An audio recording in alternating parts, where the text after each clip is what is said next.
ఎన్నికల ముందు ఎన్నికల తరువాత కూడా మీడియాకు అండగా ఉంటామని కూటమి నేతలు పదే పదే చెప్పారు. కానీ ప్రభుత్వంలో కీలకమైన సమాచార పౌర సంబంధాల శాఖతో అధికారుల తీరుతో మీడియా ప్రతినిధులు అసంతృప్తికి గురవుతున్నారా? అక్రిడిటేషన్ కార్డు కోసం నెలల తరబడి ఎదురుచూపుల జీవో పేరుతో మీడియాపై ఉక్కుపాదమా? ఇది ప్రభుత్వ విధానమా లేదా కొంతమంది అధికారుల స్వేచ్ఛ చర్యలా అన్న ప్రశ్నలు ఇప్పుడు మీడియా వర్గాల్లో బలంగా వినిపిస్తున్నాయి. గతంలో వైసీపీ ప్రభుత్వ హయాంలో అక్రిడిటేషన్ కార్డుల కోసం వర్కింగ్ జర్నలిస్టులు ఎదుర్కొన్న ఇబ్బందులు మళ్లీ రాకూడదని కూటమి ప్రభుత్వం అధికారంలోకి వచ్చిన వెంటనే హామీ ఇచ్చింది. అర్హులైన ప్రతి జర్నలిస్ట్ కి అక్రిడిటేషన్ ఇస్తామని సమాచార పౌర సంబంధాల శాఖ మంత్రి కొలుసు పార్థసారథి బహిరంగంగా ప్రకటించారు. కానీ ఆ హామీలు ఇప్పటికే మాటలకే పరిమితమయ్యాయనే విమర్శలు వినిపిస్తున్నాయి.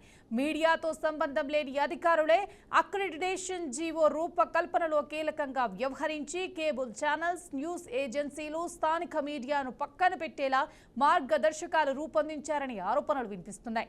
ప్రభుత్వ పెద్దలు మీడియా స్వేచ్ఛ అంటుంటే అధికారులు మాత్రం మీడియాపై కట్టడి చేస్తున్నారని అనుమానాలు వ్యక్తమవుతున్నాయి.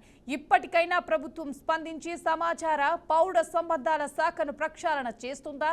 మీడియాకు ఇచ్చిన హామీలను అమలు చేస్తుందా?